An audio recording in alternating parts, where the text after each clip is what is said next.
Vous êtes bien ce matin? Amen. Je suis content d'être avec vous. Je remercie le frère Roger. Je ne le connaissais pas, maintenant on se connaît. C'est la première fois que je viens ici, dans votre région. J'ai l'occasion de prêcher mardi dans un endroit où j'étais content dans mon cœur. Et je devais prendre un route pour retourner sur Annecy. Et puis ça fait que cette fameuse nuit, je n'en ai pas dormi de la nuit. Et j'ai vu que c'était une volonté de Dieu que je fasse la réunion ce matin. Amen. Donc je vais retourner chez moi en croyant en partant d'ici. Enfin bref, je ne suis pas là pour parler de moi. J'ai mis un titre au message, je vais aller directement. Des fois ma femme me dit, qu'est-ce que t'es long dans l'introduction? Je comprends que des fois nous, quand on prêche, on ne voit pas le temps passer. Puis des fois on est en bas, on nous demande, qu'est-ce que c'est long? C'est lourd. C'est vrai, hein, ça. Il y a des fois on dit, merci Seigneur, on est imprégné, on est comme des éponges. Et c'est ce que je voudrais qu'on soit ce matin. Amen. Alors Nicolas ne prêche pas avec le temps, il prêche avec vous. Le premier que je vois qui baille, c'est une alerte. Si je vois les soirs, comment t'appelles ça, il fait chaud, regarde-moi. J'ai compris, on vient à la conclusion, ça dure 5 minutes. Je rentre chez moi, voyons, et puis je rentre chez moi. On y va comme ça. Et si vous suivez, je continue. Vous toujours 5 minutes au fur et à mesure. Un jour, il y avait un petit gamin qui était là, et puis il était en train de regarder vers le ciel, et puis il y avait un aigle qui était en train de passer comme ça. Et puis il interpelle sa mère, elle était stupéfaite de voir l'aigle qui était en train de passer, et puis il dit, maman, maman! Il dit, regarde, maman! Elle dit, quoi? Elle était en train de faire cuire la marmite, et il dit, maman! Regarde, l'aigle est en train de passer! Et puis sa mère, elle vient là, elle pose la main sur l'épaule de son gamin. Elle dit, mon fils, c'est bien de regarder l'aigle qui passe. Mais regarde plutôt ta mère qui est comme une poule et qui te donne à manger tous les jours. J'ai envie de vous dire, c'est beau de voir le pasteur, l'aigle qui est en train de passer. Mais regardez vos pasteurs qui sont dans les églises comme des poules et qui vous nourrissent tous les jours de la semaine. Dites Amen. Je ne sais pas ici, mais à Royan, ils sont fans, excusez-moi des mots, un langage enfantin, moi. Ils sont fans des pasteurs qui passent. Mais j'ai regardé plutôt vos poules qui vous donnent la nourriture tous les jours de la semaine. Eh bien, soyons aussi présents quand il y a l'aigle qui passe et puis quand il y a nos poules. L'important, c'est pas celui qui annonce, l'important, c'est ce qui est annoncé. Amen. Amen. Amen. Allez, on fait une lecture dans Jean. J'allais me tromper le message, c'est pas pour vous, ça. Ça, c'est pour la semaine prochaine. Enfin, je me trompe. J'en ai pour Châteauneuf-les-Martigues, c'est bien là? Amen. Bon, ben, on y va. J'ouvre le courrier. Allez, Jean chapitre 11, verset 55, pour ceux qui ont la parole. 11,55. Jean chapitre 11, verset 55.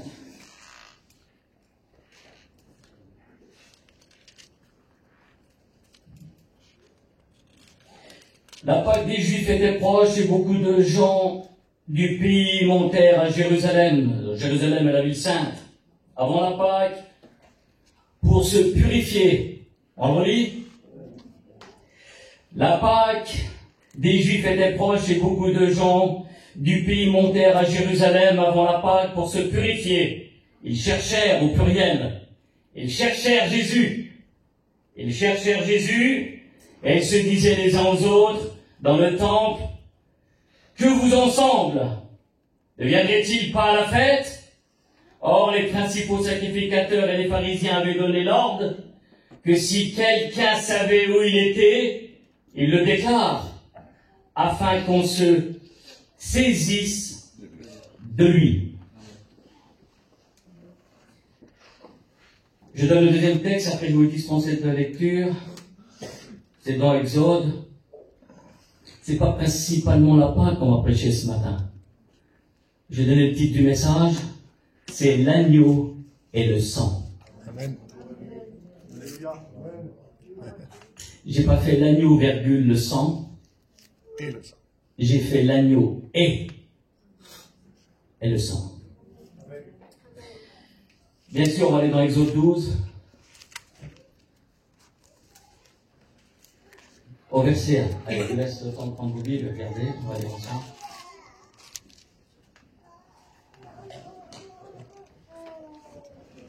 Vous pouvez le prendre les mains,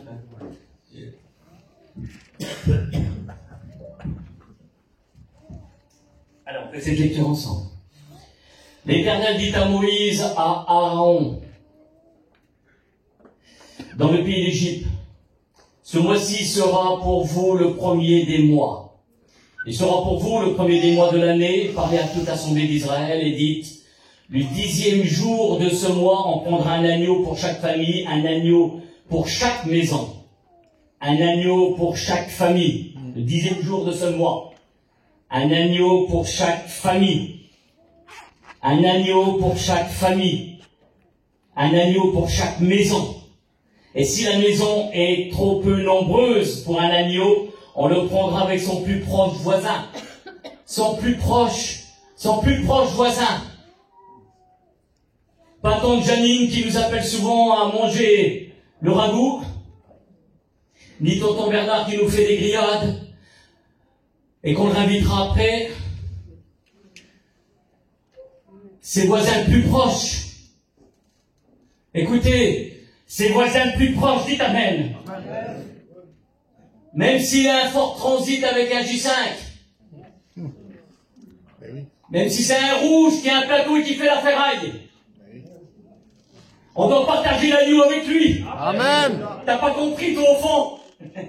On aime tonton Bernard à lui, parce qu'il va t'inviter à manger quelques brochettes. Non, non, non, non, non. Son plus proche voisin. Dans sa famille, sa maison. C'est pas qui dit ça. Il dit que celui qui ne prend pas soin des siens, et principalement ceux de sa famille. Moi, c'était pareil, moi. Moi, je confondais souvent de fois maison et famille. Que celui qui ne prend pas soin des siens et ceux de sa famille est pire, c'est pas moi qui le dis, c'est la Bible, pire qu'un infidèle. Alors, la Bible nous dit, le 10e jour de ce mois, on prendra un agneau pour chaque famille, un agneau pour chaque maison. Et si la maison est trop peu nombreuse, pour un agneau, on le prendra avec son plus proche voisin. Je le redis encore, tu bégayes, Nicolas? Non, non, non, je bégaye pas. Je veux que ça rentre bien dans notre ciboulot. Dites Amen. Amen.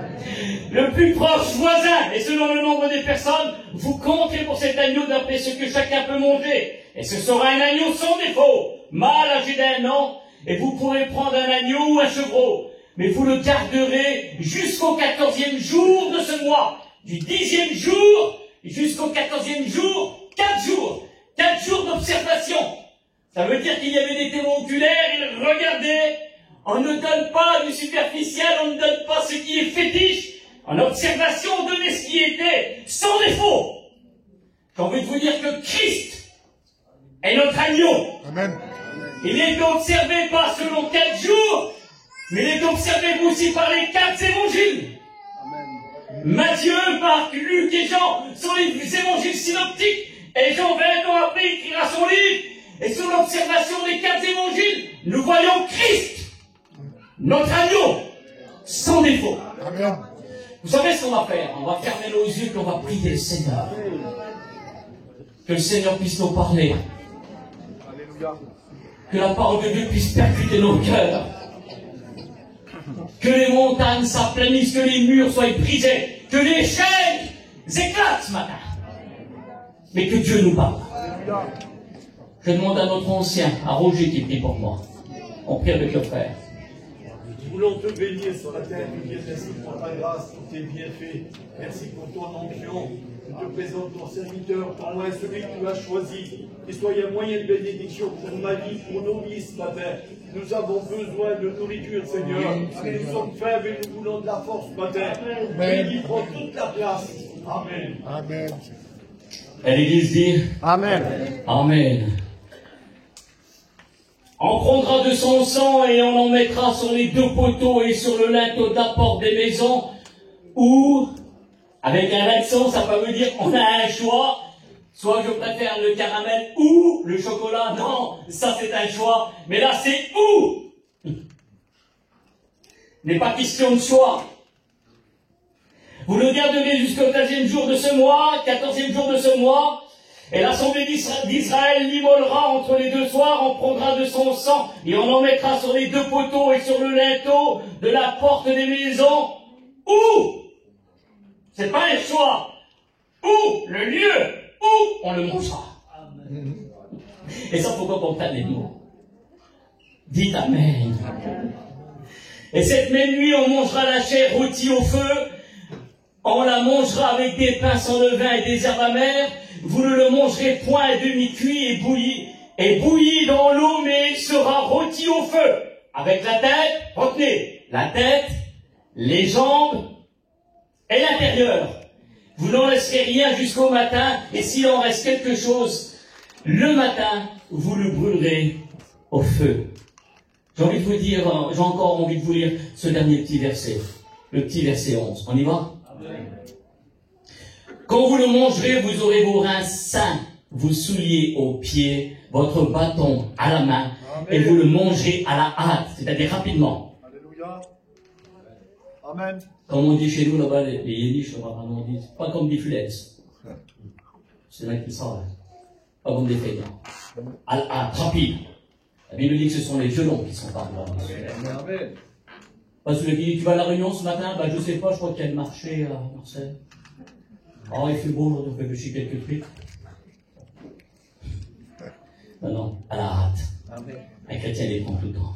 Amen. T'as pas compris au fond. Un chrétien, il prend tout le temps. Amen. Et à la réunion ce matin? Oui, je vais à la réunion ce matin.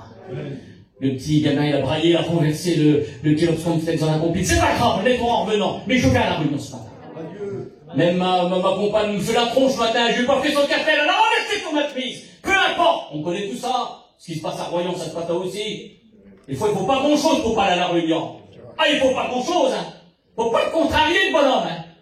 Eh ben, c'est pas grave. Contrarié ou pas, je vais à la réunion ce matin. Amen. Café ou pas de café, le gamin, il a qu'à brailler, mais je vais à la réunion ce matin. Donc, il nous dit, à la hâte, dites Amen. Et c'est la part de l'Éternel. Allez, on prend le message, on y va. C'est fini pour l'introduction. Toi, je sais pour c'est qu'elle est ma compagne, tu peux être long, ça va, c'est bon? Bon, bah, c'est bon. Là, je guette ma femme parce que, je guette de loin. C'est long, c'est pas long.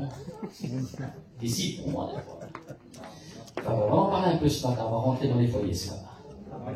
Vous me permettez, ça me va très bien. J'aime bien, je remercie le Seigneur pour le ministère qu'il m'a donné. J'ai l'occasion de visiter quelques églises en France. Et j'aime bien prêcher sur les foyers. Et moi, ça me va très bien, je ne vous connais pas ce matin. Donc, et puis Roger n'a pas eu de contact de me dire un tel, Bernard est comme ci, Claudette est comme ça. Non, il m'a rien dit du tout, on se connaît pas. C'est juste dit bonjour. Il m'a demandé si je fais la réunion. J'ai eu une journée de réflexion et j'ai accepté pas la réunion. Amen. Et après, je m'en vais chez moi. D'accord?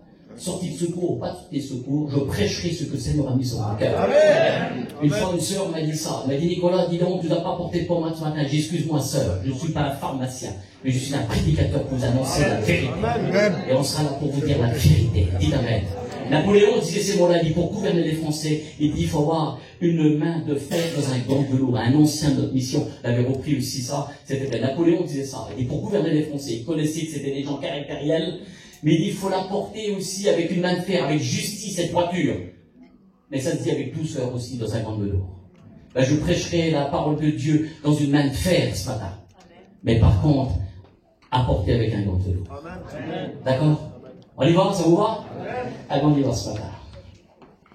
L'agneau sans défaut, c'était ce qui était, la chose qui était visible, c'était ce qu'il y avait en observation. Il fallait le regarder, l'observer. 10e jour jusqu'au 14e jour, c'était 4 jours d'observation. Donc il y avait des témoins oculaires qui étaient là. On faisait confiance à celui qui regardait, on avait confiance au témoignage de celui qui l'avait vu.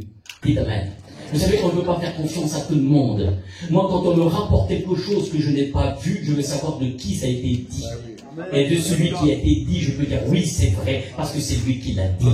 Par contre, au contraire, je ne veux pas être négatif ce matin, mais on ne peut pas voler la vérité. C'est un tel qui l'a dit, ça demande à être contrôlé parce qu'il n'est pas fiable. Mais ce matin, je sais que dans l'église, ici, à Châteauneuf-les-Martigues, c'est des gens qui sont fiables. Ce que vous dites, c'est oui et amen. On ne rajoute pas. On dit la vérité. Donc, on croyait à ce qui se disait, c'est la vérité. Je disais dans une des églises dernièrement, j'avais observé le regard d'un chien qui s'appelle le husky. Le husky, c'est un chien qui a un œil bleu et un œil marron.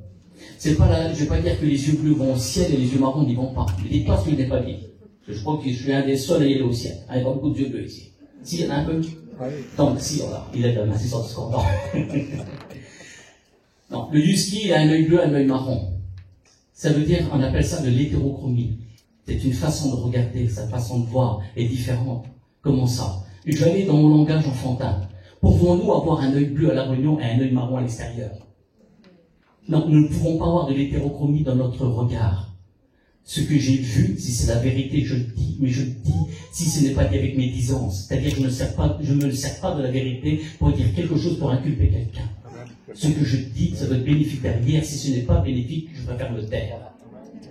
Oui, un chrétien n'est pas médisant. Oui, je l'ai vu, la roule à 120 avec les petits n'étaient pas attachés. Oui, c'est vrai. Est-ce que tu es obligé de le dire à sa femme qu'il se prenne la tête? Non. Tu peux trouver la personne même, fais attention, fils. Ou mon frère, fais attention, vous doucement, les petits, fais attention. Parce que lui, ce qu'il n'a pas vu, lui, toi, tu l'as vu. Être témoin oculaire de quelque chose qui aura une faculté d'être positif dans le temps. Mais que dans notre langage, ce qu'il a vu ne doit pas être négatif. Nous ne sommes pas là pour juger, inculper quelqu'un, nous sommes là pour les aider. Ce qu'on a vu ne doit pas être dit avec médisance, mais ça doit porter une bénédiction derrière. Amen. Dites Amen. C'était le psaume 23, David disait ça. C'était un frère qui avait rapporté ça des églises de chez nous, et puis je retrouve cette note. Il avait le psaume 23, ça typifie l'agneau. Et quand David parle, ça typifie un agneau. Il dit, quand tu induis ma tête, ma coupe déborde. Je vais poser la question.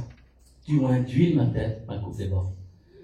Il prenait la tête d'une brebis, d'un agneau, il l'inclinait sur le côté, et quand il déversait de l'huile sur la tête était imbibée d'huile et ça découlait jusqu'à son regard, jusqu'à son œil, jusqu'à quand que la coupe de l'œil c'est l'endroit aussi qu'il y a les sourcils, et quand ça, sur les cils, pardon, et quand ça découlait dessus, ça nettoyait l'œil, ça enlevait toutes les impuretés, ça enlevait toutes les choses qui n'étaient pas bonnes et qui entravaient sa vision, et à ce moment-là, tout découlait et ça débordait de sa coupe et ça coulait sur sa figure de l'agneau.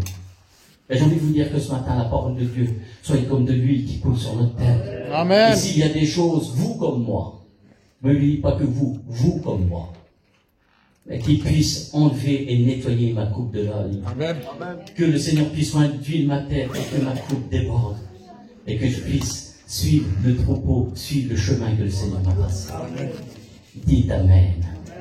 Le sang sur les poteaux et sur le linteau, il y a une croix ici, voilà, gloire à Dieu. Ça m'est arrivé de prêcher dans une église, il n'y avait pas de croix, j'étais gêné. Il faut qu'on ait la croix, se rappeler de la croix. Amen. Si j'ai le temps tout à l'heure, je vous raconter une expérience par rapport à la croix. Ça m'a touché personnellement. Le sang sur le linteau et sur les poteaux, c'est ce qu'on mettait à l'entrée des maisons. Ça, c'était la partie visible. Vous savez qu'il y a des chrétiens qu'on les reconnaît parce qu'il y a des cantiques, c'est la partie qu'on entend. Vous savez qu'on reconnaît, il y a certains campings des chrétiens qu'on reconnaît ou des chrétiens qu'on reconnaît à cause de quoi? À cause du poisson qui est à l'intérieur. C'est la partie visible du sang. T'as pas compris. Le sang a été mis sur le poteau et sur les linteaux. Sur le linteau et sur les poteaux. C'était une signification, c'était un appel pour dire là, protection. Ici, il y a le sang de l'agneau. Mais est-ce que dans la maison, il y a l'agneau? Et c'est là qu'on va y venir. La différence entre l'agneau et le sang. On peut avoir le sang sur le linteau et les poteaux de la maison, de l'entrée de notre maison, et ne pas avoir l'agneau.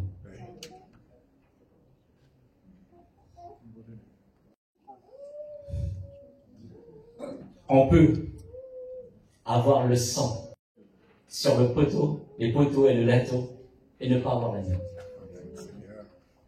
Ça va loin ce que tu dis, là. Quand tu te fais tuer, tu ne sors pas de cette œuvre, là. On continue? On va y dire. Le sang, c'est le visible. Un rappel, tiens. On va prendre la biographie de Naaman, puis on va prendre la biographie d'Éphèse, qui sont un peu similaires. La biographie, c'est ce que... Ma biographie à moi, je suis né le 3 mai 1979 à Épinal dans les Vosges. Mon père, chilien, comme la plupart des garçons, ma mère, espagnole, enfin bref, c'est ma biographie, ça. Aujourd'hui, j'habite Royan, j'habite à côté de Royan, comme ci, comme ça. Ça, c'est ma biographie. Donc, on explique l'identité de la personne. La biographie de Naaman, elle a le côté positif qu'on présente dans la Bible, elle finit par un point négatif. La biographie de la ville d'Éphèse, elle commence par un côté positif, elle finit par un point négatif. Et tout change après le mais. Naaman jouissait de la faveur de son maître, il était pris par une grande considération du roi de Syrie. Il était grand, il était fort, il était vaillant, il était riche, il était souverain. C'était le côté positif. Waouh! Mais, touchons la bonne lettre. Méritez les peurs. La biographie d'Éphèse écrit à l'ange de l'église d'Éphèse, écrit et dit, je connais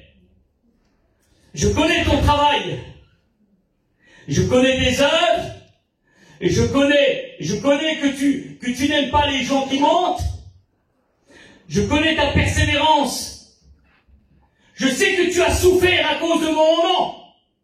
Bon, Éphèse, biographie, c'est la première des 7 églises de l'Asie mineure, et je connais ton travail, 1, je connais tes œuvres, 2, je connais 3, je connais que tu n'aimes pas les gens qui mentent, je sais que tu as été persécuté à cause de mon nom, 4, je connais, mais, Naaman, attends, c'est l'Ancien Testament, là, t'es en train de, non, Naaman, je sais, on t'a présenté ta biographie, c'est le number one, Naaman. S'il y avait bien un héros national dans lequel on aurait voulu ressembler, c'est qui? C'est même pas le roi de Syrie, non, c'est Naaman. Naaman, oui, mais, tu es lépreux. Éphèse, je connais ton travail, je connais tes œuvres, je sais que tu n'aimes pas les gens qui mentent, je sais que tu étais persécuté à cause de mon nom. Oui, mais, ce que j'ai contre toi, c'est que tu as abandonné ton premier amour. Éphèse était ponctuel. Éphèse aimait l'œuvre de Dieu, plus que Dieu. On peut aimer Dieu plus que Dieu. On peut servir Dieu. Mais ce que j'ai contre toi. Il y avait un gars chez nous, il disait, j'en ai marre, les pasteurs m'ont même pas dit merci pour ce que j'ai fait, j'ai nettoyé les chaises, l'autre fois je ne sais pas, je faisais que la salle. J'ai pu à la réunion. Ce que j'ai contre toi, c'est que tu as abandonné ton premier amour.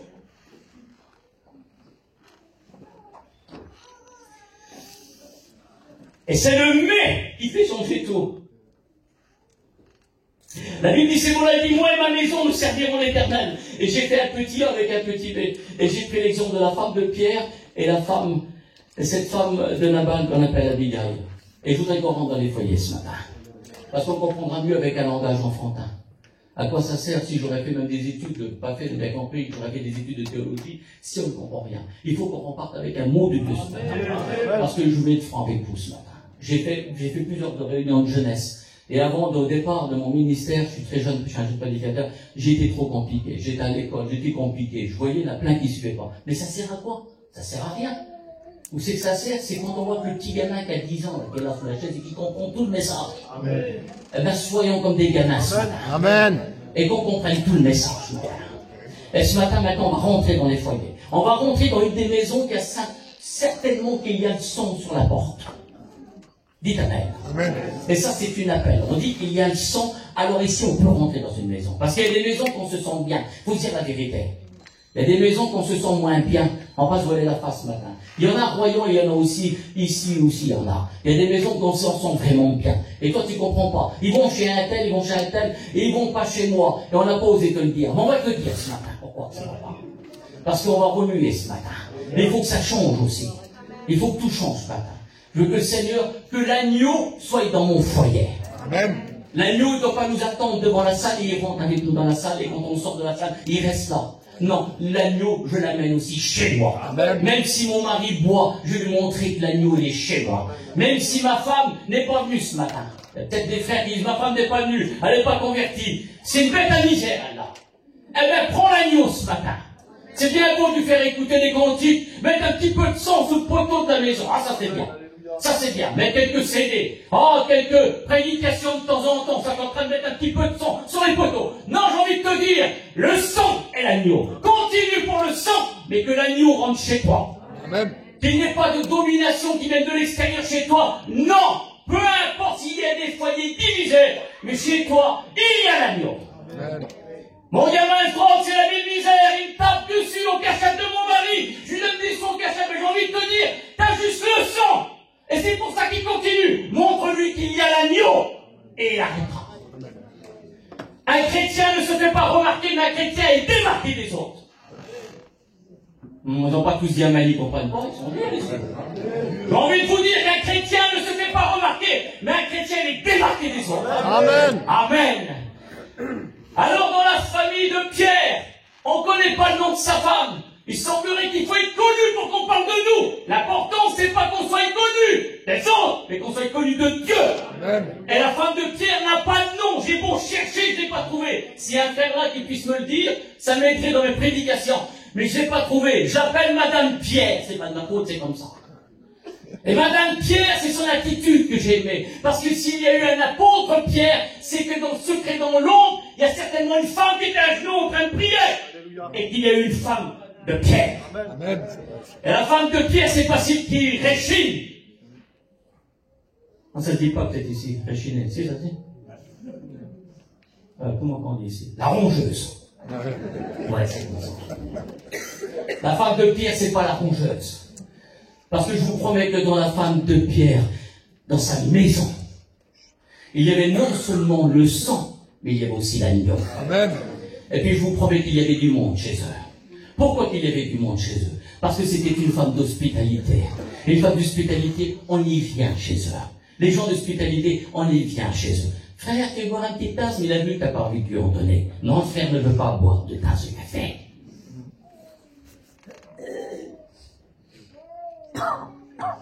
Et ouvre la porte à compil. Le tapis, les conseils, il tombe par-dessus. Il est bon. À la compil, il ne faut pas marcher dessus. Non, il ne veut pas rentrer. Non. On dit que le monde a changé. Non, c'est nous qui avons fait changer le monde. La femme de Pierre recevait beaucoup de compagnons de son mari qui venaient dans sa maison. Ses copains de travail, ils étaient là. Il y avait aussi des boiteux, des paralytiques qui venaient dans la maison. Parce qu'ils savaient que le foyer, c'était un foyer entier qui s'appelait le Seigneur. Lui, c'était un homme de Dieu. Mais sa compagne, c'était une femme de Dieu. Amen. Je vais le dire ouvertement, mes frères. Tant pis, de toute façon, tu ne me raviteras plus, c'est moi. Je sais pas. Enfin, bref. J'ai vu, moi, des ministères, des hommes de Dieu qui étaient comme ça.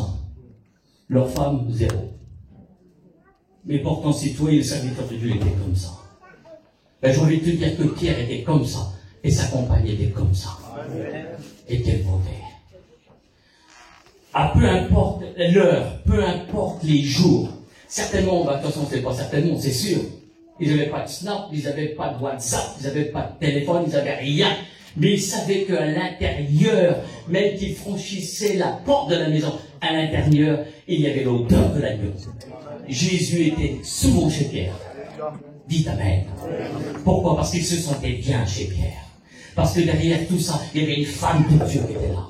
Et certainement qu'il y avait des gens qui devaient venir et qui devaient dire, est-ce que Pierre est là? Est-ce que Jésus est là? Des paralytiques, des gens devaient témoigner, devaient parler autour d'eux. Si la maison de Pierre, elle est là-bas, certainement qu'ils ne devaient pas dire que Pierre, que Pierre, que Pierre. Où est Jésus? Non, ils cherchaient le foyer. Parce que le foyer était concerné. Parce que dans le foyer, il y avait l'odeur de l'agneau. Amen. Et nous sommes attirés par l'odeur de l'agneau. Dites Amen. Et quand il devait arriver dans la maison, là, il devait dire, mais là, certainement qu'il y a de Jésus dans la maison. Venez, on va là-bas. Des personnes qui étaient paralytiques et puis qu'ils avaient obtenu la guérison et devaient témoigner autour d'eux. Parce que quelqu'un qui est malade, il doit le dire autour d'eux quand Jésus l'a guéri. Dites Amen. Aujourd'hui, il y a des personnes qui sont malades et qui ne disent plus qu'ils sont guéris. Proclamez-le haut et fort. Jésus m'a guéri. Amen. Et les personnes qui étaient proclamées que Jésus les avait guéris et que l'agneau résidait dans le foyer de Pierre. Ça concernait Pierre et sa compagne. Et quand ils rentraient dans la maison, ils s'apercevaient qu'il y avait non seulement le sang, mais il y avait aussi l'agneau. Et quand il y a le sang et qu'il y a l'agneau, alors on se sent bien. C'est une maison d'hospitalité. Les gens devaient parler autour du témoignage de la femme de Pierre. Oui, mes sœurs, c'est important. Quand on m'appelle pour faire des réunions pour les sœurs, moi je parle pas de vêtements et tout ça. Habillez-vous comme vous voulez, ça ne me regarde pas. Vous avez des maris pour vous le dire. Et si des fois il y a la honte, ben c'est pas moi qui porte, c'est vous. Ben on ne parle pas de vêtements, on ne parle pas de tout ça. Ce qu'on parle, on veut des femmes de Dieu. et que vous puissiez gagner votre foyer. Parce que qu'on veuille ou non, l'éducation maternelle se fait par les sœurs pour leurs enfants. De 0 jusqu'à 14 et 15 ans, c'est vous qui enseignez vos enfants. C'est vous l'éducatrice de vos enfants. C'est par rapport à vous qu'ils vous regardent. Un jour, un gamin m'a dit, je suis en train de faire un rallye de jeunesse, et un gamin est venu me voir. Et puis il commence à se plaindre, et je dis, moi je connais tes parents, fils. Ta mère, c'est une femme comme ça. Ma mère, tu la connais? Oui, celle qui est comme ça, comme ça. Non, elle n'est pas comme ça, ma mère. Bon, si, j'ai écouté payer. Non, mon oncle. Ma mère n'est pas comme ça. C'est juste une figure comme ça, mais elle n'est pas comme ça. Elle a l'attitude d'un agneau, la réunion. Mais c'est un agneau chez moi. Comment je dois été touché quand le petit gamin m'a dit ça. Y aurait-il des déguisements d'agneaux avec des fermetures éclairs? C'est compliqué ça. Y aurait-il un porte-manteau d'extérieur?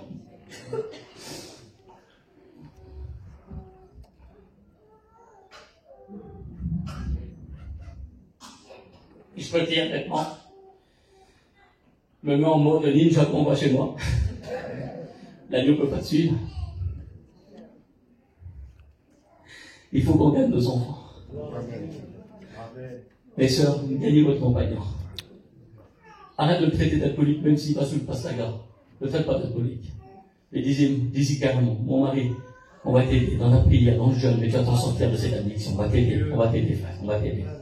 Ma sœur, pareil, pour ton caractère, pour il y a des femmes qui boivent aussi, hein, attention. On dit les hommes, on va t'aider, sœur, on va t'aider.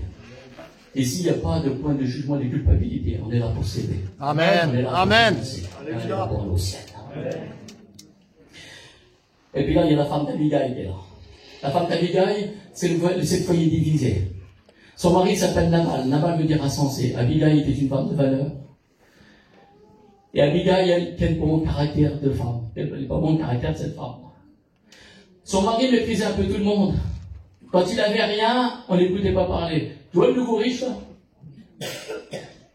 Bon, pas ici à Marseille, ils sont tous riches, mais là-bas, au Royaume, il y a des nouveaux riches. Je ne suis pas enregistré, seulement, moi, je me fais tuer. On arrive le matin, on regarde les pères. Non, je dis plus rien, je sais que je vais enregistré. Le nouveau riche, enfin bref. Le Nabal. Au bout d'un moment, il y a les serviteurs de David qui sont là, en train de leur rendre visite, ils sont en train de dire,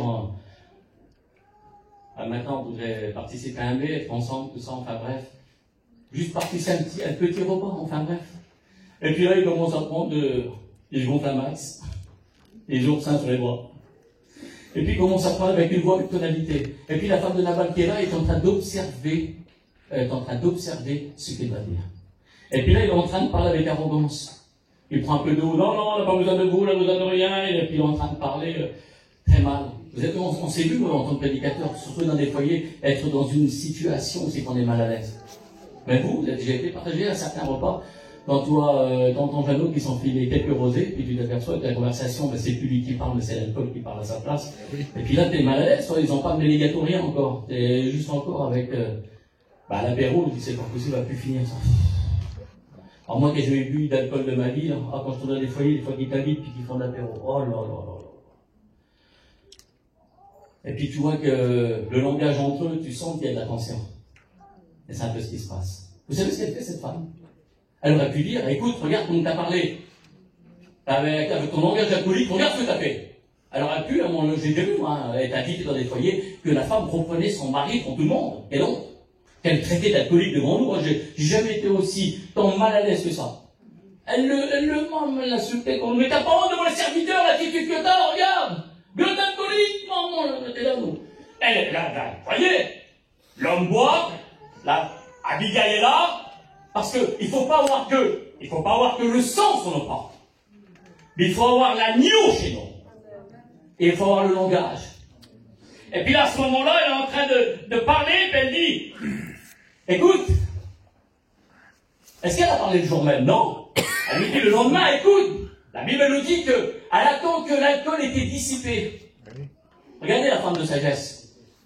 Elle lui a pas parlé avec son attitude qu'elle était imprégnée d'alcool parce que ce serait pas lui, mais l'alcool qui parlerait de lui.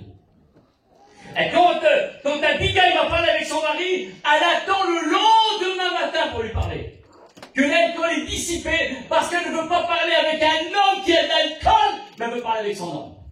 Et quand elle lui parle, elle dit, regarde, tu as parlé de telle et telle manière aux serviteurs de Dieu qui sont venus nous voir. Quelle sagesse! Vous croyez que ça n'a pas dû lui percuter dans son boulot? Elle aurait pu dire, ma femme, elle aurait pu me reprendre devant tout le monde hier. Parce que des fois, il y a pas des fois, l'homme a plus ou moins un petit point d'orgueil, il n'aime pas être repris par sa femme. Hein, je pense pas. Et puis là, cet homme, certainement, qui serait mis en colère, ça l'aurait repris devant tout le monde. Donc, qu'est-ce qu'elle aurait fait? Elle n'aurait pas gagné son foyer. Non, elle aurait plutôt mis du poids.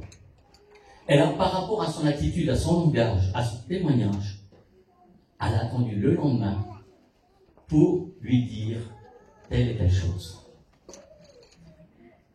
Ben, quand il y a l'agneau chez nous, on a ce langage-là. Il faut savoir reprendre. C'est ce qu'on appelle de la rhétorique, l'art de bien parler.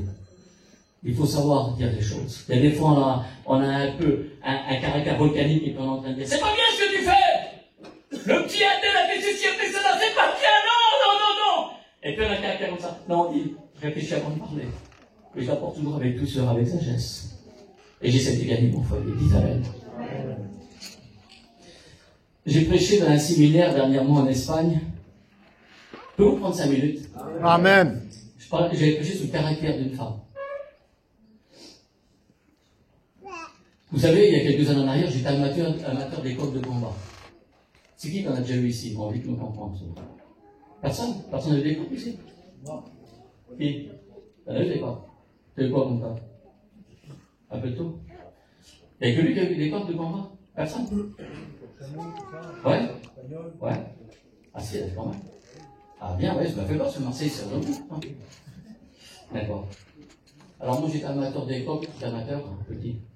Et puis, j'avais dans mon camion, j'avais un plateau. Elle est rouge avec des plateaux. Et puis, j'avais fait des coques, j'avais 1 mètre sur 1 mètre. Alors, j'avais un gros plateau, et j'avais 4 coques. Alors, j'avais un chameau, j'avais un réunionnais, un chameau brésilien, enfin bref. J'avais 4 coques. Et dans ces 4 coques, quand ils chantaient, j'avais bon, même fermé les yeux, je savais quelle coque avait chanté. Tellement que j'étais près d'eux, tellement que je les connaissais, j'étais comme un père pour les coques. Je peux pas dire mieux. Tellement que j'étais amateur de ça. Et puis, il y a un moment, j'écoute chanter, parce que dans ma 5e cage, j'avais des poules. J'avais des poules qui étaient ensemble. Et puis, il y a un moment, j'écoute chanter sur la place où c'est que j'étais en mission. Parce que si vous voulez avoir de la place en mission, même vous arrivez en dernier, vous sortez 2 braques et des coques. Vous choisissez votre place, vous l'avez. Et puis, quand j'arrivais sur la place, d'un coup, j'écoute le chant d'un coq chanter. Mais pas avec une voix grave. Ceux qui savent les coqs chameaux, ils ont une voix grave. Mais là, c'était une voix aiguë. Je dis, c'est bizarre, c'est qui avait... Et puis c'était derrière, sous le paiement, derrière ma compile. Mais je dis, c'est pas possible, c'est qui chante comme ça? Puis je m'approche comme ça. Ben, je dis, bah, tiens, elle est pas mal, celle-là. J'avais une poule qui chantait comme un coq. Oui, quand c'est vrai ce que je vous dis. J'ai sur mon téléphone, j'ai mon feu quand encore une. Vous savez comment on les appelle? On les appelle les poules coq. Vous connaissez, frère? Moi, j'en ai une, et j'en ai une en vidéo, pour ceux qui veulent la voir. Au séminaire, il y a quelques-uns qui nous l'ont demandé, j'aurais montré ce que c'était. Pour ceux qui ne savent pas, c'est impressionnant. C'est une poule qui fait le coq. C'est-à-dire que quand elle chante, elle se pousse sur la paume de ses pattes, elle tend son cou, elle tape les ailes, elle chante, mais au lieu d'avoir une voix grave, elle a une voix aiguë. Elle veut ressembler au coq. Les Espagnols, je ne sais pas s'il y en a parmi les ici, les vrais amateurs espagnols, eux, ils la tuent, parce qu'ils disent qu'elles sont possédées. C'est pas vrai. Mais moi, ce que j'ai fait, à l'époque, j'étais pas chrétien et ni converti, donc ce que j'ai fait, j'ai tué la poule. Pourquoi? Pas parce qu'il disait qu'elle était comme ci, comme ça. C'est parce qu'elle avait un mauvais témoignage pour les autres. Parce que quand je la remettais dans l'enclos avec les autres poules voulaient faire comme elle. Et après, ça n'allait pas dans le sens. Une poule est une poule, un coq est un coq. Y aurait-il parmi nous ce matin des poules coqs? Et qui voudraient prendre l'attitude et la place de leur mari. Parce que dites-vous bien, quand j'avais prêché ça dans ce séminaire, il y a une femme qui s'est levée en pleurant et qui a quitté l'église, qui avait quitté la salle. Et qui était revenue après la réunion, elle a demandé à 2 serviteurs de Dieu, donc moi et notre frère, de prier pour son foyer. Et je ne dis pas, si j'ai pas d'être enregistré, ce qu'elle nous a avoué. Parce que même aujourd'hui, en 2025, ma sœur, ça n'ose pas te le dire. Je m'adresse, et quand je prêche que dans des assemblées qui a que des chrétiens. Une femme de Dieu. Ma sœur, t'es pas un homme. Il faut qu'on ait chacun notre place. Amen. Parce que si ton mari n'ose pas le dire, si tes enfants n'osent pas le dire, parce que j'ai envie de vous dire que plus tard, ton fils, tu feras un fils qui sera faible, qui à son tour, ta belle-fille prendra les commandements. Et il n'y a rien de plus de mal à l'aise que les belles-filles prennent les commandements. C'est pas beau. Tu mets tout sur la faute de ta belle-fille, non, c'est ton fils qui a été éduqué comme ça par toi, parce qu'il a vu qu'il est né comme ça, il a vu son papa faible, alors lui, à son tour, fera un foyer que ton papa sera faible. Est-ce que tu as compris? Parce que si personne n'ose te le dire, je te le dis, ce n'est pas biblique. Un homme est un homme, une femme est une femme. Amen. Les enfants sont les enfants. Si nous voulons avoir le sang sur les poutres et les linteaux, il faut aussi avoir l'agneau dans notre maison. Amen. Pierre est à sa place, la femme de Pierre est à sa place. Dites Amen. Je ne sais plus si j'ai dit la dernière réunion, je vais le dire vite fait. Ma belle-fille, la première fois qu'elle est venue chez moi, elle est arrivée, elle s'est mise assise en face de nous. Elle est rentrée dans la maison. Et puis j'ai dit là, la première chose qui m'a interpellé, vous savez, c'était quoi? Quand le repas s'est fini, elle s'est pas levée pour faire la vaisselle. J'ai guetté ma femme s'est levée. Vous connaissez ça, moi? Ah, vous connaissez ça? Elle s'en détend. Hein, quand vous voyez votre vieille femme, en train de faire la vaisselle, puis l'autre, la petite jeune, sur le téléphone. Eh oh! J'ai envie de dire, qu'est-ce que tu fais là? Alors je dis, soit je la joue à la Nicolas Pacho, puis je lui dis, eh oh, tu te prends où? Chez nous les rouges, on fait pas ça, les femmes se lèvent et font la vaisselle. Je dis, si je fais ça, quand ils auront des gamins, je ne dis pas plus. Alors ce que je vais faire, je vais parler avec un langage d'agneau. Parce que quand elle est rentrée chez moi, elle a vu le sang à l'entrée de la maison, mais elle ressent qu'il y a l'agneau. Amen. Et là j'ai commencé à parler, c'est ce qu'on appelle avoir de la rhétorique, l'art de bien parler. Je dis, écoute ma belle-fille, toi tu es rentrée chez nous, et j'ai vu que tu n'oses pas parce que tu te sens pas chez toi, mais j'ai envie de te dire que ici tu es chez toi. Tu vois, toute cette grande table avec toute cette nourriture, c'est à toi. Tu regarderas dans le placard voisin, ici nous avons un aspirateur Dyson, avec un balai avec une serpillère. Ne dis pas que c'était ta belle-mère, non, c'est aussi à toi. Tu es rentré chez moi, c'est à toi. Le frigo pour ranger les affaires sont à toi, le lave-vaisselle t'attend parce qu'il est aussi à toi. Ne te gêne pas, laisse-toi, c'est comme chez toi. Et à partir de maintenant, elle fait la vaisselle et j'ai gagné ma belle-fille parce qu'elle aime bien son beau-père, elle aime bien sa belle-mère, elle aime sa belle-famille parce qu'elles se sont chez elle et on ne s'est pas pris la tête. Et j'ai envie de vous dire, n'engendrons pas des poules coques, mais il faut pouvoir leur parler et leur dire que nous sommes des chrétiens avec un langage de chrétien. Dites Amen. C'est bien bon de leur dire, tiens ma belle-fille, écoute le cantique, comment ça chante bien, écoute ta petite prédication, mais rentre chez toi. Tu es en train de toujours de les reprendre. J'ai envie de te dire, non, ton fils est marié. Mais tu peux les conseiller et qu'ils voient chez toi qu'il y ait l'agneau à l'intérieur de chez toi. Dites Amen. Il faut que l'agneau réside chez nous. Dites Amen. Il faut que ça soit fusionnel. Dites Amen. C'est beau un foyer qui est fusionnel. On voit, moi avec ma compagne, on se parle avec le regard. On se comprend avec le regard. Mes enfants me comprennent avec le regard. Avec des signes sans crier, sans parler. Ils voient ce qu'il y a à dire, ce qu'il n'y a pas à dire, et moi aussi pareil. Je sais ce que je peux dire, ce que je ne peux pas dire. Il y a des fois, on n'est pas des automates. Il y a des fois, on peut avoir un petit dérapage, on n'a pas fait attention. Elle te regarde, t'as compris dans le regard. Et c'est ça, les chrétiens, on doit être fusionnel. Pourquoi? Parce que l'agneau est chez nous. Amen. Et on doit avoir le langage de l'agneau, le regard de l'agneau, la pensée de l'agneau, la marche de l'agneau, l'entendement de l'agneau. C'était Aristote, avant de Christ, il disait, l'être humain est doté de 5 sens. Et les 5 sens, nous avons, c'est l'entendement, le regard, le toucher, l'odorat, le goût. Et nous avons 5 millions de sens sensoriels dans le toucher. Ben, mettons tout ça pour le Christ. Et que notre langage, notre entendement, notre façon de marcher, que notre goût soit celui de l'agneau. Dites Amen. Il dit qu'on le mangera avec des pains sans levain et des herbes amères. Sans levain, ça veut dire sans orgueil, mon frère. Le levain fait monter la pâte. Ça fait la croissance de la chair. Et la chair, elle est déjà contraire à celle de l'esprit. Est-ce que c'est fait? J'avais fait une série de messages, dans mes messages, j'avais marqué un caillou dans la botte. Donc je ne peux pas l'expliquer là, parce que je vois qu'il me reste plus que 5 minutes. Ça, on arrête à la nuit. Et puis là, dans ce message-là, j'avais sorti, on s'est peut-être trompé de combat. J'avais souvent, une fois, on avait mis à la tête de l'affiche David contre Goliath, David contre Goliath, David contre Goliath, il y avait premier, deuxième round, David contre Goliath. Non, j'ai envie de vous dire, on s'est peut-être trompé de combat. Le combat qui était dans l'ombre était beaucoup plus fort, c'était David contre Saül. Le combat le plus facile, c'était Goliath. David lui dit lui-même, il dit, je ne combats pas mon nom, je combats mon éternel. Si l'éternel combat, t'as quoi à faire? T'as juste à croire, l'éternel le fait. Il n'a pas à suer. Mais par contre, David contre Saül, David contre Saül, David contre beau papa, David contre beau papa, David contre ta chair. C'est pas pareil. Parce que Goliath, il fallait aller dans la ligne des Térémanes pour le voir. Et par contre, chez lui, il ne le voyait pas. S'il fermait la porte de chez lui, il ne le voyait pas. Il fallait sortir à l'extérieur pour aller là-haut, pour aller le voir. Mais chaque matin, quand tu te lèves, c'est un combat qui se fait dans ton miroir avec ta chair. T'as pas compris.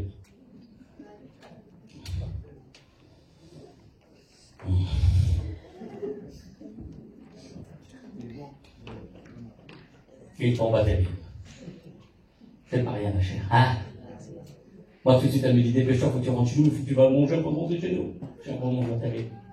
Si vous voyez, quand on fait un jeûne des prières, quand l'église m'invite, et puis quand il dit, Nicolas, tu nous ferais une mission dans telle et telle ville, d'accord, mais par contre, on fait un jeûne des prières. Non, dans moi, comment ça fait? La mission, ok, mais le jeûne des prières, surtout quand je fâche en plus.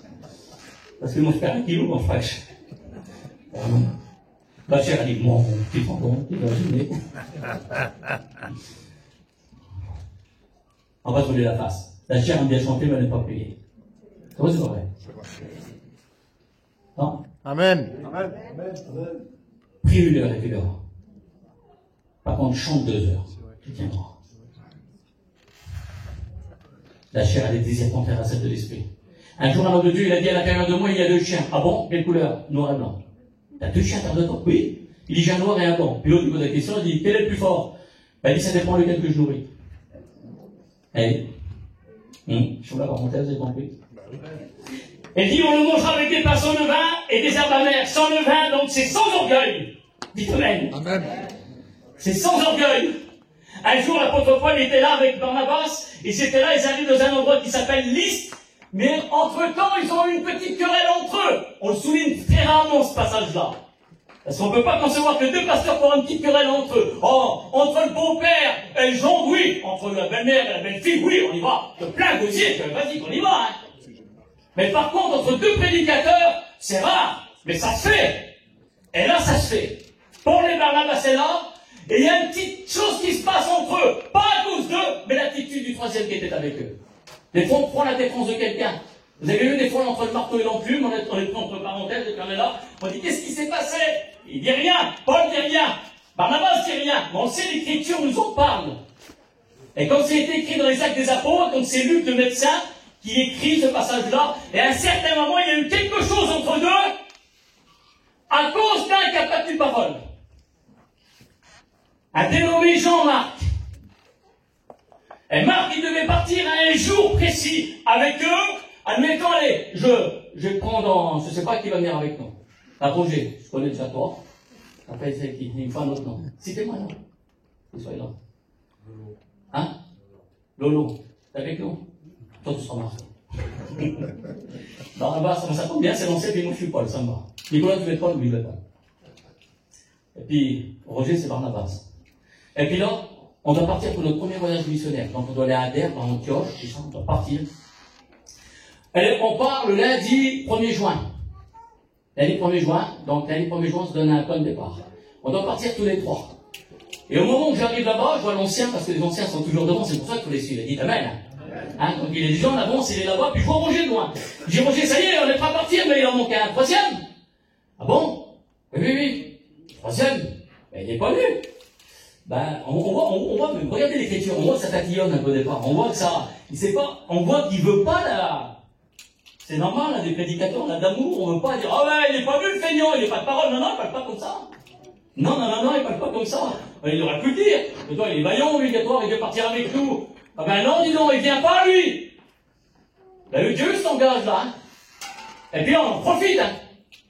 Et puis là, non, Barnabas, il a un cœur comme ça, c'est l'ancien, lui.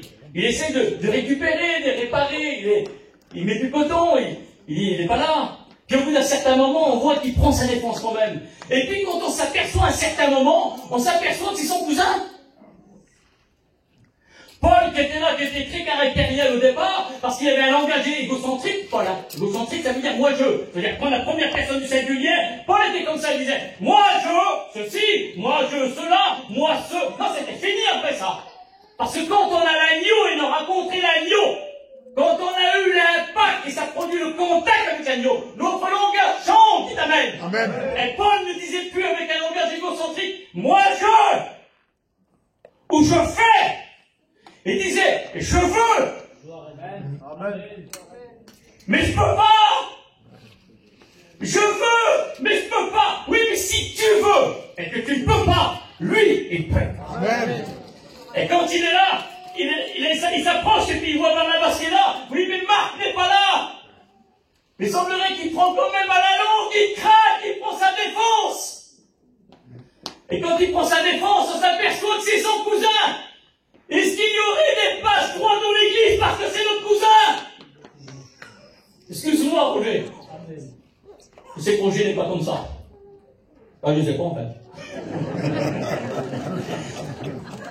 Mais que Dieu bénisse. J'ai toujours écouté, peut-être, je vous mets une parenthèse, et je flatte pas. Ma femme me connaissait, je suis pas un flatteur. Je suis venu comme ça en France pour être direct. J'ai toujours écouté parler de son témoignage. Je ne flatte pas, j'étais là au parlant, et j'ai dit, maman, quel bon Dieu, ma de Marseille, je rencontre Roger, quel bon Dieu. Et j'ai dit ça au frère, et puis quand je l'ai fait au téléphone, encore ce matin, il y a eu David qui m'a appelé, il m'a dit, donne-y bien le bonjour. C'est un très bon frère. David, je connais parce que d'habitude on me dit c'est un bon frère. Et là, on m'a dit c'est un très bon frère. Dites Amen. Amen. Alors, Barnabas est là. Je ferme la parenthèse. Puis Barnabas est là, il dit il est là. Bon, c'est rien. C'est pas grave, on va partir tous les deux. Oui, mais ça a prévu de partir à trois. Peut-être que lui, il s'est dit. Je sais pas pourquoi je dis ça, mais toi, tu le sais, par contre. Hein. Peut-être que Jean-Marc s'est dit écoute, je vais rester là-bas à Jérusalem, c'est la ville sainte. Bon, déjà, c'est évangélisé. Je suis peut-être tranquille. Pourquoi faire que je vais partir là-bas à Corinthe? Pourquoi faire que je vais partir à Derbe ou à Antioche?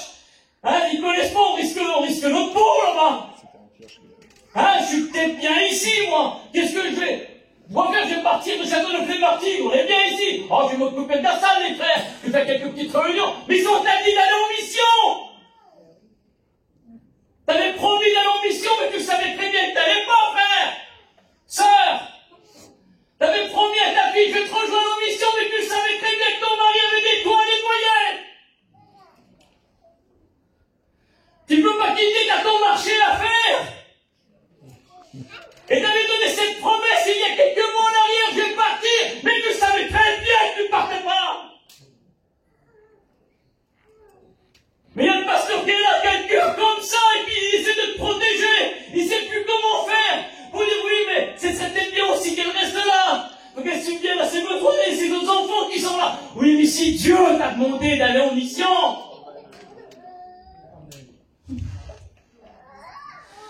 Un jour, on m'a repris, moi, dans l'église, ma compagne, on parle ensemble. J'avais tendance à faire trop passer ma fille pour chanter. Ma fille, elle chante bien. Moi, je chante, je suis zéro, je suis nul pour chanter. Et ma fille, quelle bonté. Hein, les pères, on s'en connaît pas. Quand t'es assis, là, et tu vois ta gamine qui chante. Amen. Tu vois la bonté que ça me fait. Amen. Ah, je l'écouterai des heures, ma petite chanter. Mais tu crois pas que le tonton Bernard qui est au fond derrière, que vous avez écouté aussi sa gamine, lui? Amen. Hein? Tu crois pas, hein? Hein, la petite sœur, elle a peut-être 70 ans, mais elle a le cœur comme ça pour chanter. Tu crois que son mari serait pas content, ses enfants, d'avoir chanté sa petite mère ici? Hein? Tu vois ce que je veux dire? Barnabas sont en train de prendre la défense là, de Marc. Et Paul est en train de faire comprendre que l'évangile n'est pas un passoire. Il faut qu'il y ait l'agneau. Ça je veux faire comprendre ce matin. Que ça soit chez nous, à l'intérieur, à l'extérieur, il faut qu'il y ait l'agneau chez nous. Amen. Dites Amen, l'Église. Je peux vous retourner en 2 minutes? Amen. Alors, je bois un petit coup de flotte avant. Si vous dispensez des herbes amères, ça serait bien alors.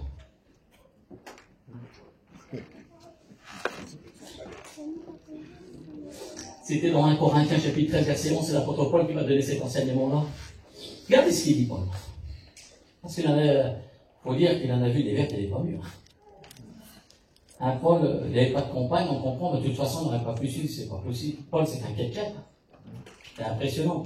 Je reviens dernièrement de Grèce. On a été là-bas sur les traces de l'apôtre Paul avec notre ancien René Zalenato. On a été là-bas sur quelques jours là-bas, on s'est régalé. On a été à Corinthe. J'ai vu des choses, des explications qui ont ma vision qui était différente par rapport à la Bible. J'ai vu, c'était pas possible, je ne croyais pas que c'était comme ça. On a vu des choses que j'ai mieux compris sur place. Parce que là-bas, j'étais sorti de l'extérieur de chez moi.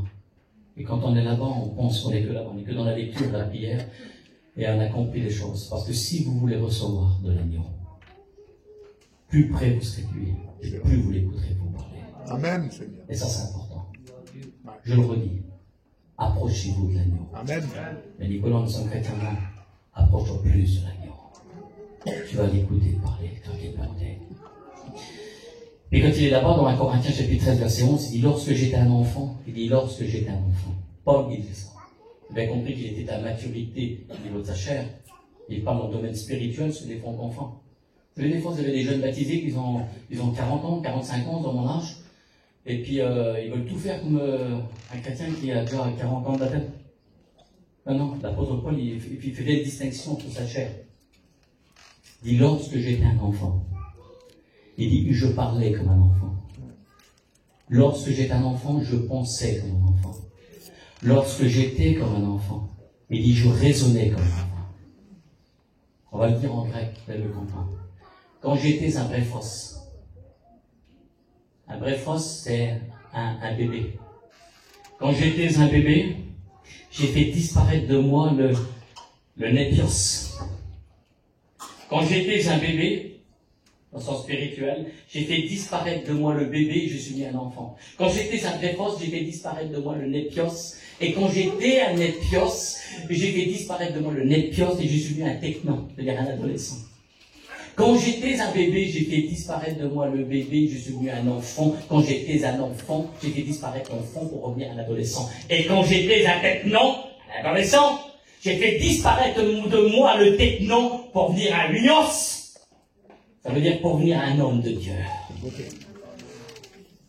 Donc ça veut dire d'une matière, ce que j'absorbais, c'était du liquide, parce que le préphos ne peut pas absorber une matière qui est solide, parce qu'il s'étoufferait. Parce que le préphos n'a pas dedans pour absorber du solide, il doit passer par la nourriture liquide, et après, faire disparaître le préphos, parce que la nourriture liquide m'a fait prospérer, m'a fait grandir. À ce moment-là, je fais disparaître de moi le préphos, le bébé, pour venir un enfant. Et un enfant commence à avoir ses premières dents, qu'on appellera les canines et les incisives. Avant d'avoir les prémolaires et les molaires, il arrive. Qu'à ce moment-là, il va commencer à manger une nourriture semi-solide et semi-liquide. Et il y a un ordre chronologique. Alors ça veut dire quand j'étais un préphos, j'ai fait disparaître la nourriture liquide pour amener une nourriture semi-solide. Et à ce moment-là, quand j'ai compris, je fais disparaître de moi le népios pour venir un technon. Et là, je commence à manger une nourriture avec mes dents spirituelles. Et là, quand je mange une nourriture solide, seulement là, quand j'ai compris et que j'ai pas brûlé les étapes, je suis un lios. Dites Amen. Amen. Parce que nous devons être des enfants de Dieu. Amen. Mais dans une maturité spirituelle, on doit être un homme et une femme de Dieu. Amen. Ça veut dire qu'il n'y a plus de chamaillerie. Je finirai avec ça. Il y a quelques années en arrière, on avait été pour la première fois à un séminaire. Ça faisait 1 an que j'étais reconnu. Et quand je vais dans ce séminaire là-bas, je connaissais un petit peu le prédicateur. Et quand je suis pour aller partir là-bas, c'était mon beau-frère au téléphone, il dit, Nicolas, il y a un séminaire là-bas, il dit, tu peux venir avec nous, il n'y a plus de place dans le bus. Il y a juste une place pour que tu viennes avec ta compagne, il faut que tu prennes ton auto. J'en parle à ma femme et j'ai dit, allez, on y va. Bah, j'y tant pis. Dedans, il y avait ma famille, il y avait la famille de ma femme qui était là, et ma soeur, tout ça, et il y avait ses congés aussi. Bah, tant pis, on sera pas eu dans le bus, mais on sera là-bas ensemble au séminaire. Et 2 jours avant, c'est pas une semaine, ça, c'est 2 jours avant, j'ai mes voisins qui me téléphonent. Vous savez ce qu'elle me dit? Elle m'appelle Nicolas, mais vous voyez, maintenant elle est décédée là-dedans. Ma voisine, elle me dit, Nicolas, elle dit, je sais que vous avez l'habitude de conduire des caravanes, j'ai une caravane à prendre à Périgueux. Est-ce que vous pouvez me la prendre et me la ramener dans le terrain de Campil à Méchec, côté de Royan? Bah, ça me dérange pas, c'est ma route, je le fais. Et après, une journée avant, je sors de la réunion de Royan, il est 10h15. La veille qu'on parte, le vendredi soir, la veille qu'on parte pour le samedi matin, ma sœur me téléphone, elle me dit, Nicolas, j'ai une bonne nouvelle pour toi. Il y en a 2 d'églises en Barès, se sont désistés, ils vont plus au séminaire, il y a 2 places pour toi dans le bus. Ma femme à côté a dit, Michto. Je dis, non, pas Michto. J'ai dit à la dame, je lui ai dit que je prenais 50 000 et que je ramenais la Périgueux. Beauté, ça.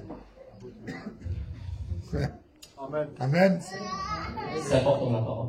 Amen. Je vais vous le prouver, c'est important. Amen. Et puis ma femme, le lendemain matin, elle est partie de bonne heure. Sarah, je leur dis, tant pis, on gâche rien.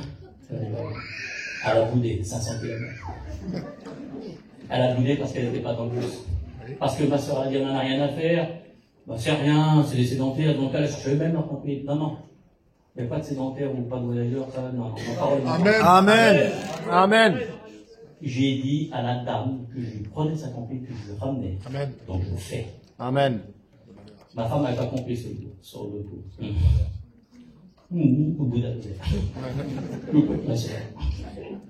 Ah, dis tu boudes, toi? D'accord. Tu n'auras pas un compte que je vais mettre que de l'enseignement comme elle comprend rien. Ah, moi, je vais voir. Ah, je les ai écoutés, tout le monde. Je suis arrivé à Lorée-Delmar, là-bas. Le coup d'air. On a les valides, donc. Et puis, notre responsable de région, je le connais beaucoup, maintenant je le connais très bien aujourd'hui. Mais à l'époque, je le connaissais à peine, je l'avais juste connu pour le texte de lecture à l'époque, qui était venu avec Mario. Enfin bref. Et puis là, il dit, on va présenter toutes les églises qui sont là, puis dans chaque église en séminaire, il dit, le pasteur de l'église se lèvera avec le chrétien, puis chantera un cantique, c'est beau, ça, on est frères. On est content que nous appelle pour chanter. Hein? C'est vrai, c'est vrai. Bien, quand il y a longtemps que pas passé, qu'on t'appelle, je tomberai. C'est vrai? Et des fois, attention, il y en a qui disent, ah, bien entendu, j'ai pas chanté, mais c'est pas parce que quand on oublie, c'est parce que tu ne dois pas chanter. J'en ai pas mon tête. Et puis là, j'étais là, et puis il dit, allez, il cite tous les noms des églises, hein, il n'en restait plus que 2. Allez, on appelle l'église de Nantes. Ah, je me rappelle, il y avait Lolo, il y avait Kilo qui était là. Ils venaient sortir de groupe, ils étaient avec leur compagne, des jeunes qui étaient là, ils chantent à mentir. Et puis moi, je dis, oh, on va passer les derniers. Bon, c'est rien, les derniers sont les premiers, on connaît ça, hein. Surtout ça nous concerne pas en plus. Enfin bref. Bon, ouais, c'est pas grave. Allez, préparez-vous. J'aime bien que c'est tout bien organisé, je l'écoute bien. On va chanter Combien Dieu est grand. Alors, quand on nous appelle, fais pas comme si t'as pas envie de chanter, tu meurs pour chanter depuis tout à l'heure. Alors, quand on vous appelle, dis tout de suite. Puis il y en a qui se laissent traîner derrière et ils savent qu'on l'appelle, il est là, etc. Allez, viens! Il faut le supplier pendant 3 heures. Mais tu meurs pour chanter, viens tout de suite avec les autres. Arrête ton cinéma. Et puis là, je dis, préparez-vous, hein. Je vous préviens, moi je vous appelle pas 2 heures. Une fois, l'église de Royan, on chante et on s'assoit. Et puis là, on attend qu'ils nous citent. Donc ils appellent l'avant-dernière église, l'église de Nantes. Et puis là, la dernière église, elle se prépare. Elle est prête. On appelle l'église de Toulouse. Bon, on se prend bien, quoi. C'est l'eau, on est là, nous. Ouais, tu rigoles, c'est moins marrant quand c'est toi, tu crois qu'on va t'appeler quand on t'appelle pas. Donc toi que tout le monde passe et toi t'as pas passé. C'est moins marrant. Et puis là, ma femme se réveille de son boudage. Elle fait juste ça tout le monde, comme ça. Il n'est pas connu, hein. Elle m'a tué, Roland. Tu n'es pas connu. Tu n'es pas connu. Elle m'a tué. Et puis le prédicateur, hello. Ben, l'important, c'est pas que les hommes nous voient, c'est que les nous voient, bah oui, bien sûr. Amen. Oui, j'ai dit, mais je n'ai pas pensé. Et à mon tour, Nicolas se met en mode boudage. Et ça arrive, le pasteur qui boude. Et puis là, à l'époque, c'était Glasgow qui avait invité, ils ont été bénis dans l'assemblée, et je suis incapable de vous dire ce qu'il a prêché. Il y a des mots qui nous tuent des fois, les frères et sœurs. Et des fois, il ne faut pas grand-chose. Quand ça touche nous, il ne faut pas grand-chose des fois pour parler à la remise. Il ne faut pas grand-chose des fois pour désatter notre camping pour plus partir en mission. Il ne faut pas grand-chose des fois pour plus vouloir chanter. Il ne faut pas grand-chose des fois pour plus vouloir bien revenir. Il ne faut pas grand-chose des fois, c'est quelques mots. Faut pas qu'on choisisse des fois. Et puis là, il s'est passé ces fameux 3 jours, j'étais incapable de tester le péché. Et en partant, je suis parti direction Périgueux. Et quand je prends la direction de Périgueux, c'était la mille misère pour arriver là-bas. Les routes, c'est très compliqué, c'est un peu comme Cassis, j'ai passé là-bas. Vraiment, les routes, c'est pas vrai. Ben, c'était un peu comme ça. Puis je rongeais. Et puis elle, toute contente, elle était bénie. Même pas la peine, tu sais pas vrai, il y a un bout de pull. Et puis vous savez ce que je lui ai dit? Mauvais, moi je dis tout, moi je cache rien. Je dis, mais ils vont m'en revoir au séminaire. Demain, j'y suis au séminaire. Et toi, la compine, qu'est-ce qu'elle a été m'appeler, la dame? Maintenant, je vais y aller, je lui ai dit, je vais y aller. La route, la mille misère pour aller là-bas, j'arrive là-bas. La compine m'avait dit, c'était une Anessieux, c'était une Rélastelle, là, Anessieux, 2 portes, elle était plus de fin, la compine. Je dis, maman, je sais pas vrai. Les roues sont dégonflées, madame. Non, elles étaient à plat, on a mis 1 kilo dans chaque roue, mais c'est pas assez. La prise, ça marchait plus les feux, la nuit commence à tomber, mais je dis, c'est pas possible. Je dis, maman. Mais la compine, comment ça c'est qu'elle est lourde comme ça? Je regarde derrière, remplie de bouteilles de gaz vide. Je dis, c'est pas possible. La dame était avant de partir, je vous paye un petit café, je vous paye quelque chose. Ah non, je veux rien. Ma femme aussi, vous boirez bien un petit café, moi. Je dis, tiens, elle veut boire un café, elle. Là, je dis, je veux boire un petit verre d'eau. Et puis quand on rentre dans la maison, on s'approche de la maison. Au fur et à mesure qu'on s'approche de la maison, il y avait une baie vitrée. Et là, la lumière frappe dans cette maison. Vous savez ce que je vois? Je vois un lit d'hôpital avec un monsieur allongé dessus. Et là, directement, le déclic se fait. Je vois devant moi passer 3 jours de séminaire avec tout l'âge. Dans ces quelques secondes qui se passent, et je regarde ma compagne, j'ai dit, je sais pourquoi on est là. Quelle beauté, c'est. Et quand je rentre dans la maison, la dame me sert un verre de jus d'orange, elle fait son café. Et puis au bout d'un moment, la dame ne faisait que parler comme moi. Je dis, madame, s'il vous plaît, excusez-moi, juste 2 secondes, madame. Sans indiscrétion. Cette personne qui est sur le lit, c'est quelqu'un de famille, c'est mon mari. Et il a eu un AVC, il est paralysé de la tête aux pieds, ça fait 1 an. Il est paralysé de la tête aux pieds, ça fait 1 an. Je dis d'accord. Et puis il commence à reparler, je dis, madame, je peux vous dire quelque chose? Oui. Vous savez que Jésus guérit? Puis la dame se met à pleurer au secours. Mais quand je dis qu'elle pleure, elle pleure. Puis je regarde Sarah, et je dis, maman, qu'est-ce qu'elle a encore? Je dis, madame, j'ai rien dit de mal, j'ai juste dit que Jésus guérit. Nous sommes évangélistes. Elle dit, monsieur, vous ne savez même pas l'importance des mots que vous venez de dire là tout de suite. Ben, je dis, si, madame. Elle dit, non, vous savez même pas. Madame, je suis pasteur. Elle se remet à pleurer, à pleurer. Elle dit, c'est incroyable cette coïncidence qui vient de se passer aujourd'hui. Coïncidence.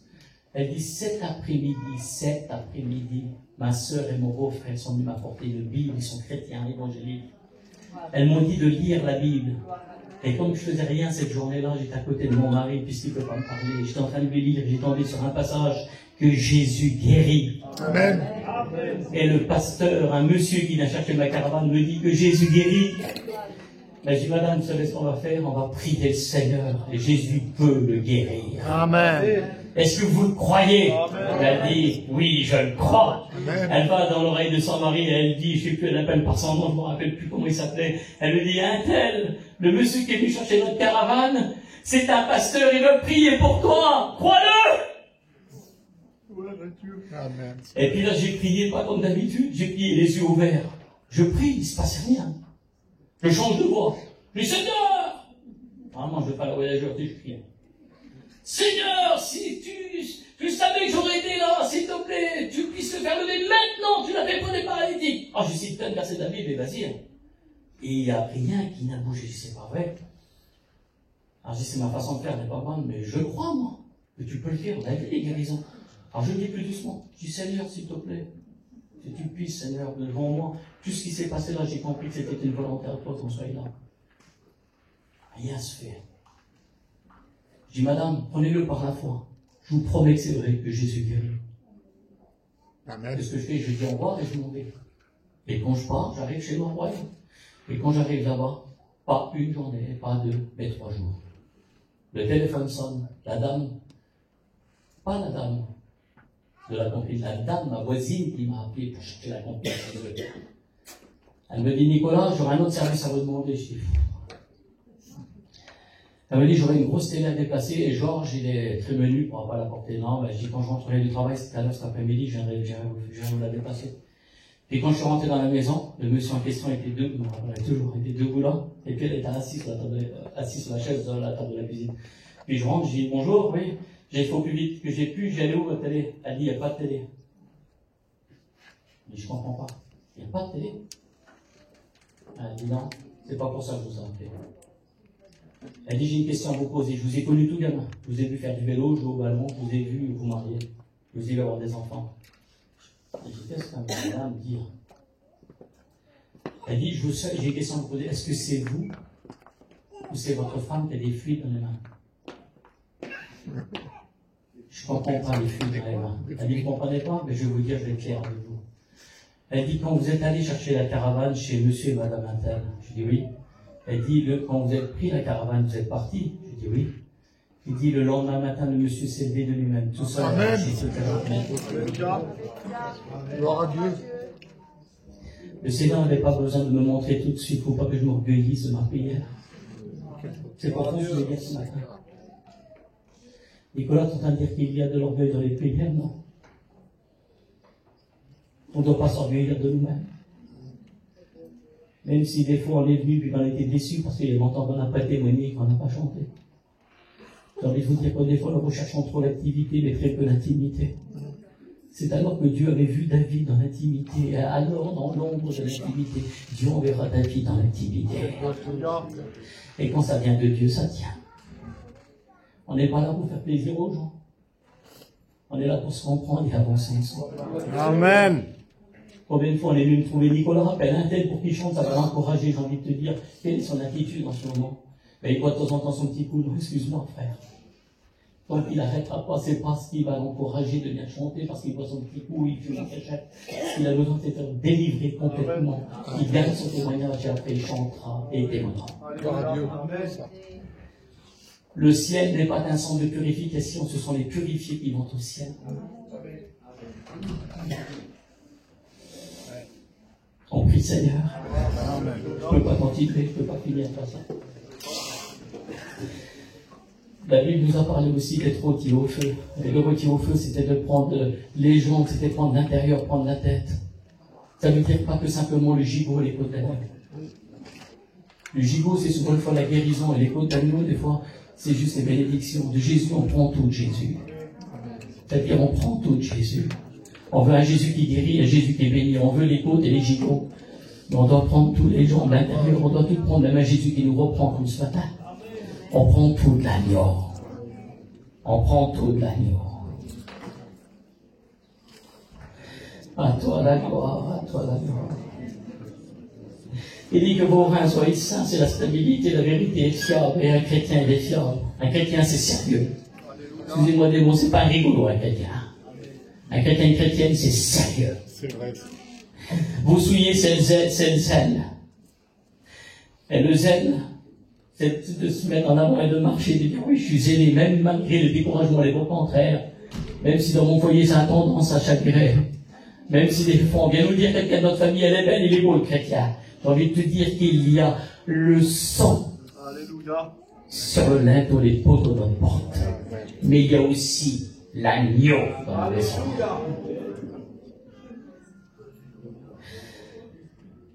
Le mot en hébreu, c'est Amségoulan, ça veut dire peuple à part, peuple saint. Peuple séparé du monde, peuple différent de tous les peuples. Et c'est ce que nous sommes. Nous sommes un peuple Amségoulan. Nous sommes dans le monde, on n'en fait plus partie. Et le peuple doit être uni, il doit y avoir de division à travers nous, mais il doit y avoir une compréhension à travers nous. Et on doit être unis, nous sommes un peuple Amségoulan. Ça veut dire nous sommes un peuple unis. À toi la gloire, Seigneur. Le jour, il y a des jeunes qui sont venus me voir, ils ont dit Nicolas. Il y a tant d'années que je vais à la réunion, il me dit, je vois que le jeune n'est pas converti, je l'ai vu. Il me dit, je veux le baptême du Saint-Esprit, c'est focalisé dans chaque réunion, je vais le baptiser du Saint-Esprit, je veux recevoir la colombe, je veux recevoir la colombe. Vous savez ce que j'ai dit? J'ai dit avant de recevoir la colombe, il faut recevoir l'agneau. Amen. Et c'est l'agneau qui envoie la colombe. Amen. Ben, ce matin, prions l'agneau. Je vais arrêter maintenant, mais on va prier le Seigneur. Que l'agneau soit dans notre maison. Que l'agneau soit dans notre maison ce matin. Partout où j'ai l'agneau avec moi. Quand je vais travailler, j'ai l'agneau avec moi. J'ai ma belle-sœur qui me ronfle du matin jusqu'au soir, mais je vais parler avec le langage de l'agneau. Mon foyer est divisé, j'arrive plus, Seigneur, j'en peux plus. Mais t'as l'agneau avec toi. Et dans cette église, je ressens que l'agneau est ici. Ici, on n'est pas au théâtre ni au cinéma, mais ici, il y a le Christ. Et l'agneau est au milieu de nous ce matin. Alors je veux qu'on puisse, Seigneur. Je demande à mon frère de te faire. Ce matin, Seigneur, ta parole. Ta parole, elle est bénie, Seigneur, de tout bien. Seigneur, mais je suis conscient, Seigneur, que c'est l'agneau qui vit chez moi. Merci, Seigneur, pour le rappel ce matin. Et je te demande pardon, Seigneur. Pardon, Seigneur, parce que souvent, Seigneur, l'agneau n'est pas à sa place. Seigneur, ce matin, je bénis ton nom pour ta parole. Seigneur, je veux m'appliquer. Je veux essayer de faire tout ça mon langage, Seigneur, à te plaire. Parce que tu es l'agneau, Seigneur, à qui j'ai donné ma vie, Seigneur. Seigneur, tu es celui qui a donné sens à ma vie. Je bénis ton nom pour tout ce que tu as fait, Seigneur. Reçois l'adoration de mon cœur.